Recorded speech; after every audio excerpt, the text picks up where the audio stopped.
Uh, did you hang out at the shop all the time in the early days? And did you ever think that one day this would be your calling?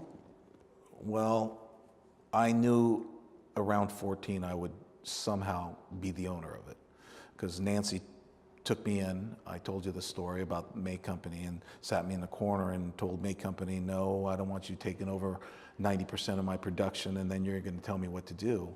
And he left and she pointed a little bony finger at me and go, don't you let this ever happen. So that was the first sign. That was the first sign. I was probably 14 at the time. And when I was younger, I used to hang at the shop on Saturdays so my mom wouldn't have to pay a babysitter. So I was in there all day on Saturday.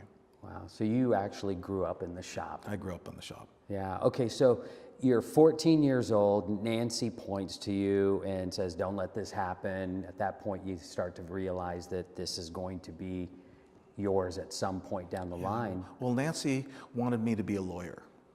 Okay, that's the other thing I was gonna say is, like, did you have anything else that you wanted to do, or Nancy wanted you to be a lawyer, but what did you want to do? I was kind of happy-go-lucky.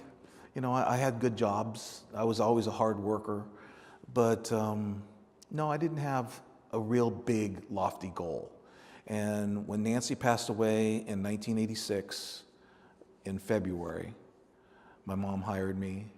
March 18th, 1986 was my first official day there. I had been working there for about 6 months on Saturday, just to help out around the shop and stuff. But I was officially hired then. That was my first day. It was Monday. Did you surf at all?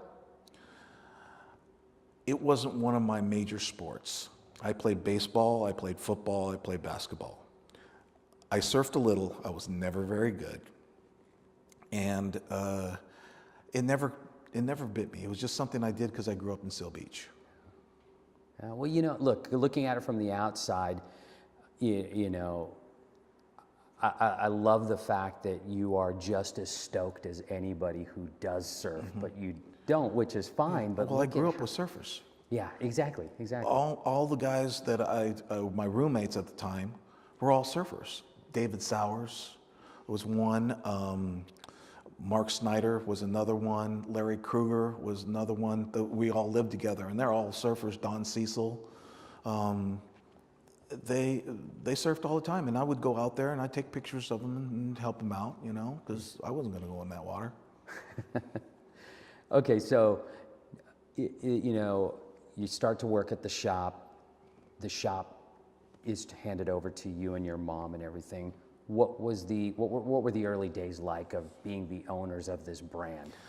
Well, I knew it had to change. That's one thing, because before they had a counter and they had some showcases and they had trunks in them, but there was no shelves, no racks, no nothing. They just came up there and go, yeah, and they looked through a big pad of different materials. And they go, oh yeah, can I see this one in 32? So we bring out the whole stack of 32s, pull that one out, and he'd go try it on in the changing room. And if he liked them, he bought them. And you put the little patch on there for them, and away they go. So that's how it was the first year of me working there. And I remember the first time me and this other guy, we built a rack out of wood. It was a nice looking rack. We had the right tools and everything to build it. And I put the t-shirts out there, and my mom had a fit. She thought, they're gonna get stolen, or we're gonna get stolen blind, you don't know what you're doing. And they used to order 12 to 24 shirts at a time. I'm going, no, I'm getting 12 dozen. And they thought I was crazy. And then they started selling like crazy. And I started doing that with sweatshirts. I started doing that with sweatpants, with hoodies. Anything I can get the logo on, and it was selling very well.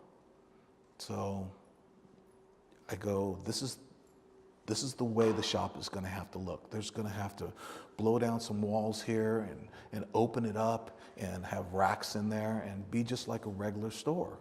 Yeah, and how many shops were around at that point too? Because I can't imagine there were a whole bunch. No, Surf and Sport was on the corner there of Warner and PCH. Yeah. Bruce Jones was there. In Flight wasn't there yet, because they didn't come in there until 87, but it says 84 because UP Sports was there. They used to sell windsurfers. Windsurf, yeah. And of course, Harbor's been there since 59. So there was some resemblance of that. And of course, Jack's down on Main Street was there also. And that's when Surf and Sport had it on, what was it, 17th Street or 14th Street? Oh, yeah, that's right. Yeah. That's right. Before all the building came up, the building boom. Yeah, because they were at Warner and then at, I think, 17th Street, and then they moved into Main Street after that. Right after it all got redone. Got it. And what other brands were popular around that time? Do you recall? Well, no, I don't recall because I was dealing with my own brand. Yeah. I didn't start to get other brands in my shop until 1991. And I used to have this dance with Quicksilver. I'd go into their booth at ASR, which is Action Sport Retailer, which was the trade show at the time. And I see how long I could stay in their booth before Tom Holbrook came and go, Glenn, you got to fill out an application and you know, we got to approve you, as he slowly walks me to the front of the thing. And I go, okay, I filled it out. I sent it to you guys. Well, let me look it over. And what they were all afraid I was going to knock them off, which I really didn't want to do. I wanted to make a true surf shop, not only with my brand, but all the other brands that were there. Mm-hmm. So eventually it took time because when I got one, then I got another, and I got another, and I got another. And I remember one of the last ones was Billabong. And at that time, Paul Naudet and Rob Willis was the national sales manager, and they came in and visited me. The head president of Billabong, I go, listen guys, I do you no favors unless I'm buying $5,000 a season. If I'm not doing that much, I go, it's not worth your time to do it, and I'm clearing a space for you, and I want to bring it in. And they go, we want to sell you. And about 3 months later, we got shipped our first package of stuff, which was for spring. Wow. So I remember, and just a long time ago, building lots of racks, and now all the racks that were built by me and another person named Tim Millsaps are gone now. There's nothing left. Except when you walk into my store, the counter is elevated by 12 inches so you can see over everything. We built that, and it still stands. We built that in '87. Yeah. I mean, every time I go in there, it's that same counter right there that overlooks the whole shop. And you know, it's funny as you talk about Billabong and everything like that, you know, I think when I closed down my shop in '98, you became the beneficiary of some of the brands that we carried. Yes, I did. I became the beneficiary, except one, Volcom. And the reason Volcom didn't switch me over is the guy who overtook your shop, Bruno, had a good relationship with one of the higher members of Volcom. So when he finally went away and sold his stuff and closed doors, Volcom came into me.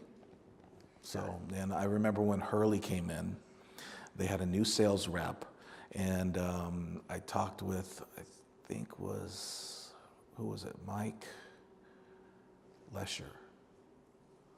Yeah, Lesher. Well, Lesher went from Billabong to Hurley. The Hurley. Yeah. Yes, I talked to him because I've known him for quite a while, and he goes, don't worry, we got it. But the rep really didn't know who we were, and when he came into the door, you could see he had an attitude until he looked around and goes, oh my God.